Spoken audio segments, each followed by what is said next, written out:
Warning, censorship. Warning, censorship.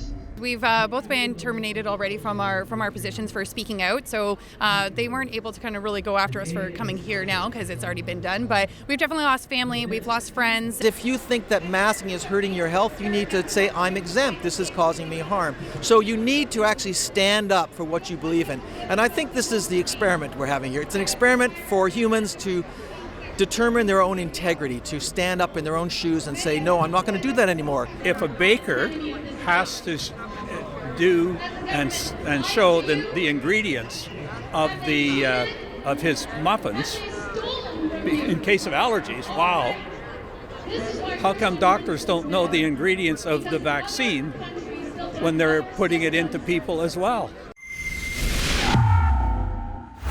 It's just over a year since the world lost a wise man, Dr. Li Wenliang. Now, he was the whistleblower doctor. He wasn't a frontline doctor with COVID patients. He was an ophthalmologist. And he came forward to talk about a SARS-like virus that was killing people. And he was discredited. His government told him he was spreading misinformation and silenced him. And if that hadn't happened, who knows how many lives could have been saved and what the world could look like today. Yet here I am at the Vancouver Art Gallery in front of another freedom protest that's put on. And many times mainstream media likes to paint these as anti-mask rallies, far-right rallies, conspiracy theorist rallies. But in today's attendance is plenty of medical professionals and other types of professionals who have had enough. They're tired of keeping their voices quiet and only allowing one narrative to be heard when there are dangers to the other side of the story not being told. So I saw articles come out about the doctors who are speaking today and the nurses that have come out in advance, in my opinion, spreading fear about discussion, fear about information, fear about a second opinion from a doctor. So we're going to talk to some of the medical professionals at this rally today. And of course, as always, we're going to get the side of some of the protesters so that you can hear from yourself what actually happened at this protest. When we were promised only 2 weeks to flatten the curve, as Canadians, so many believed it and gave it their trust. Because that is what Canadians do. We believe in hope for the best, and we don't assume that we are being violated by pharmaceutical companies and the government. This trust has been betrayed. Today, we are in the 11th month of this monumental erosion of our long-term freedoms. You guys are here from Ontario in BC, and you're speaking at this. Basically what we're kind of talking about today is how difficult it is to come forward with a medical opinion that isn't aligned with the mainstream narrative. So can you tell us a little bit about how that's been for you? Yeah, it's very difficult. So what we have learned is, although we're supposed to be critical thinkers and follow evidence-based best practice, that is only if it aligns with the narrative. So as soon as you start having a different opinion or start even asking questions, you are signaled out, you're targeted. Even bullying can happen within the workplace as well. And then again, the workplace goes after you, colleges goes after you, the regulatory bodies, and the community. And we've seen the media loves to attack and slander as well. So they really try really hard to silence and ruin your reputation for coming forward and having a different opinion. We've both been terminated already from our positions for speaking out, so they weren't able to kind of really go after us for coming here now because it's already been done. But we've definitely lost family, we've lost friends, but with all that we have lost, we have gained so many more. I'd say for every one friend or family member that we have lost, we've gained 10 or more, and the positivity and the support just keeps growing, and it's just fueling us to continue to speak up and continue with this fight. Now, you two are not the only ones. You have an organization kind of that you're working towards. Why don't you tell us a little bit about that? The main organization is called Global Frontline Nurses, and there's 6 of us. So there's 6 founders. So now we've decided that we want chapters for each country. So Kristen and I are opening now the Canadian chapter, and we're looking for people in each country to open up their own. We have people nurses from Sweden and Australia that we're in contact with, and also England, and so we're working on that. We would like to see a chapter in every country, and we will actually see a chapter in every country. The whole persona of the Canadian worldwide is a nice Canadian. They're going to apologize. Sorry is our favorite word, right? They even make song about it. You have to understand, it's by design. It's not a coincidence. So then Canadians will be complacent and obedient. They're not going to go and protest, nothing like that. Well, no. You know, we are nice and we're kind, but don't mess with us. Yes or yes? Don't mess with us. Dr. Orn, you're one of the speakers here today, and you have some insight for us about long-term care homes. Tell us a little bit about your background there. I did all the program planning and policy development work for the Alberta government for 6 years, and I became manager of long-term care for the province. Then I moved to housing, where there are similar problems in seniors' homes. And so tell us a little bit about what you're noticing or your opinion is about what's happening in the long-term care homes since life with COVID-19. Number one, we need to look at 4 dimensions of seniors, and this was in guidelines that I worked on with the federal government. You need to look at the physical, the psychological, the social, and the spiritual domains that make us people. And currently, all that is being focused on is the physical. People don't have a chance to socialize between them. They don't have a chance to keep connected with family, and so there's extreme isolation. There isn't the recreational programs because they're in their rooms. And so, the problem is, like this says, forced isolation is elder abuse. We do solitary confinement in prisons. We do forced isolation in long-term care. At least the prisoners are guaranteed an hour a day recreation programs. Not so for seniors. They also are guaranteed visitors. Not so for seniors, because it's for their own good. And so, I'm really having some difficulty in seeing that the unintended consequences have not been taken into account when the policies are being made by the various provincial governments. Things like small business closures, unemployment, suicide. Overdoses in BC are at 1,715 for last year, far exceeding COVID or alleged COVID. So, abuse, family abuse, child abuse, depression, suicide, all of these apply for seniors, but they apply throughout our whole population. And so that's what I'm concerned about, is the unintended consequences are not being dealt with or not even thought of. And so that is a concern that I have.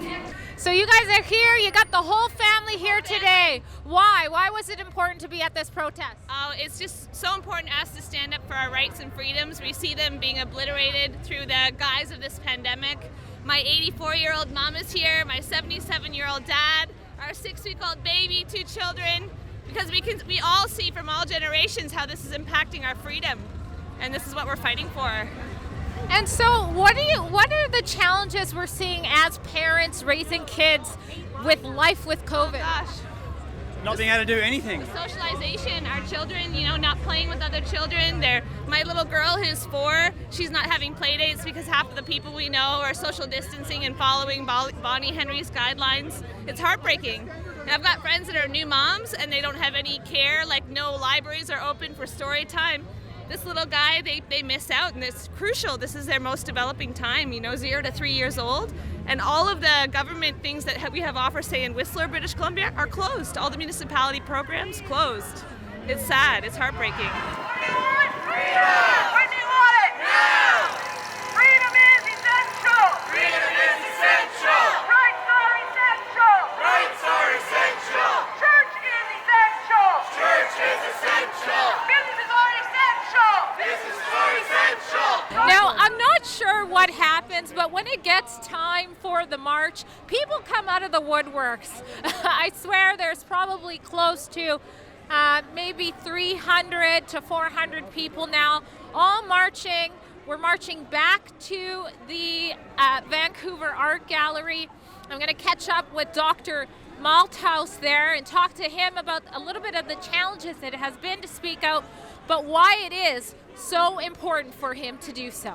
The college sort of said that doctors should not speak out against public health policies because it might undermine the general population's confidence in public health. But, you know, as a doctor, I think our first duty is to our patients. And if we see something that is coming out of an appointed expert, let's say in public health, that is obviously harming our patients, also our communities, then it's our obligation as physicians to speak out. Not the other way around. We should not be quiet because some policy tells us to do it when we see that that policy is actually indirectly killing people. Now, I know I receive emails from other doctors who are not able to or ready to speak out about some of the things with COVID-19. I imagine you're getting some of that. Is there any kind of movement happening between medical professionals that are maybe on the fence with speaking out? Well, there are actually quite a few doctors across Canada who do feel very much the same way as I do, that public health has caused nothing but harm in all their policies. But a lot of these doctors have small children and families that they have to protect, and they're concerned about losing their licenses. The colleges come down pretty hard, and so do the hospitals in which these doctors are working, in emergency departments, ICUs, and as hospitalists, and just as family physicians. And that's a sword hanging over their heads, and that's prevented a lot of them from speaking out. Whereas, we've always had debate and discussion in medicine, and that's really important for making things move forward. And if we see something that is causing dire harm to our communities, doctors are going to pick up on it. They're going to see the children that are coming in with depression. They're going to see the increase in requests for prescriptions for antidepressants. They're going to see suicides and all the different psychological things as well as the physical things. So doctors should be the people at the gate watching for these policies which are going awry. And we should not be following them, and we should be speaking out, each of us, if we see that they're harming people. Now, one of the things that you talked about in a video that I saw that you did online was the sort of the total, that might not be the right phrase, but the total death rate at the beginning of life with COVID-19 and how it hadn't really fluctuated. Can you elaborate on that? Well, if we look at the all-cause mortality, that's the number of people that have died for all different reasons. And we look at that over the full year of 2020, we see that it's only gone up a small amount in Canada. And that is not really the definition of a pandemic. Pandemic, at least before 2009, when the definition of a pandemic was changed by the WHO, it used to be that they had an excess number of deaths. That was the primary definition of it. But nowadays we're calling everything a pandemic. What we have seen is, if we look at in most countries and in most let's say provinces, and also if we look south of the border in the States, that the deaths that occurred during the different seasons was just as we've always seen year after year. Slight variations also depending on what they've done. For example, in the state of New York, sending people with COVID back into the long-term care homes, those are called spikes and so forth. And also countries which may have had a low death rate the year before because the influenza was not that bad, and they're catching up this year. But really, we haven't seen enough deaths to call this a pandemic, and we certainly have not seen enough to call this a second wave. So we need to have that sort of information which is divorced from the diagnosis of COVID, which we know has been incentivized and in many cases falsified. We need to take that out of the equation and look at all-cause deaths. That will tell us the true story. And the other thing is, we're seeing public health talking about cases all the time on the news and scaring the living daylights out of people. Cases are people that just have a positive PCR test or even are associated with someone who has had a positive PCR test. These are not necessarily sick people. And we can look at the all-cause mortality to undermine that idea that cases are a pandemic and we're really going to the brink. In fact, the death rate has been very stable. So cases are not the way to measure what to do with public health. It's a good way to scare people into obeying what you say, but it's really not a good reflection of what's truly happening on the street. You were a chaplain, or you are a chaplain. You are a chaplain. So what type of insight do you have for us about some of the issues here that are maybe not getting heard of from professionals? Bottom line, is what is the truth about what is happening to our own emotional and spiritual well-being? What are the consequences for our actions, for our government's actions on our populace and on our children? What is this setting as a precedent for us, and what kind of, if we're talking government controlled, what is it that we're acquiescing to? What is it that we're saying about ourselves and our identity if we are acknowledging this in a way that is allowing for this control? What are we saying? If part of our identity is found in what we agree to, what are we saying? We're saying that we are fear-based, and we're not saying that we have safety for our children and for our generations to come. And the cost of that basic security that is being lost, as I talk with more and more trauma practitioners, what they're seeing is a vast increase in the social mental imbalances and the increase in fear and trauma. And the consequences for that are things that we can't even dream yet. That's what I'm worried about. My background is I have a health and wellness practice, and just the fear that people had with being able to do different things, and with the lockdown, I noticed that more and more people were coming to me to talk about different things other than just their health and just like what they're eating and their nutrition, but they really, really were having more and more trouble with the fear of what's going to happen if they lose their job, their homes, everything regarding that. And it just became very apparent. We have teenage boys. One graduated during COVID. He had every rite of passage taken from him. He was not able to, no graduations, every single rite of passage. He was denied getting his driver's license. So people focus a lot on what's happening with the little kids, but there's not a lot of focus on what's happening with the teenagers that are not allowed to get together, and normally they're with their peers in order to get through these periods of times, but without any support groups, without any, not being able to go to the movies or being able to do anything. We've seen complete shutdowns of massive amounts of their friends, their teenage, in the teenage realm as well. So we really see that this across the board is affecting the elderly. It's affecting every single generation across the board in a different way, but it's stealing so much of those rites of passage and traumatizing everybody. And it seems like when other doctors, even frontline doctors in BC, come out, like today, Dr. Malthouse said there's this backlash that they shouldn't be speaking. It's misinformation. What's your thoughts about that? It's just tyranny. They want to take over and control everything, and they just put their elected officials in front of us, and they choose what they want to say and how they want to do, because there is a bigger agenda, and we will get to the bottom of this if we keep protesting. Where's our freedom? I mean, that's one of the Charter of Rights and Freedoms issues. And so, I don't think that they should be muzzled like they're being muzzled. If a baker has to do and show the ingredients of his muffins in case of allergies, wow. How come doctors don't know the ingredients of the vaccine when they're putting it into people as well? Question mark. What's going on here? What do you want? When do you want it? Now! Let's go get it, guys. Now, what is the main message or the main point of what you're going to be sharing here today? The main message is for people to look at the information, to dig deeply and to think for themselves. Not to take any expert's point of view, whether it's me or whether it's public health. They have to do their own research and make up their own minds. And not to allow themselves to be coerced into doing something they feel is wrong. Don't go and get that vaccine if you don't think it's safe for you. If it requires quitting your job or hiring a lawyer, do that, because once you go to the point of accepting that vaccine, there will be no turning back. This is a COVID vaccines. The other thing is, if you think that masking is hurting your health, you need to say, I'm exempt, this is causing me harm. So you need to actually stand up for what you believe in. And I think this is the experiment we're having here. It's an experiment for humans to determine their own integrity, to stand up in their own shoes and say, no, I'm not going to do that anymore, and to do that for their families too, particularly their children.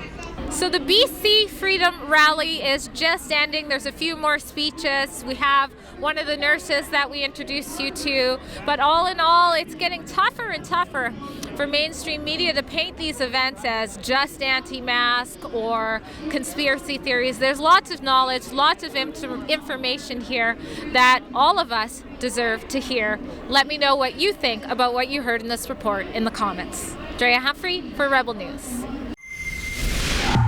If you appreciate us telling you the other side of the story at Rebel News, then stay in touch with us and support us if you're able to. You can do so by heading to rebelnewsplus.com. You can sign up for any kind of subscription that gives you exclusive content, keeps you on our mail list, and most important, keeps you in touch in case the censor gods get us.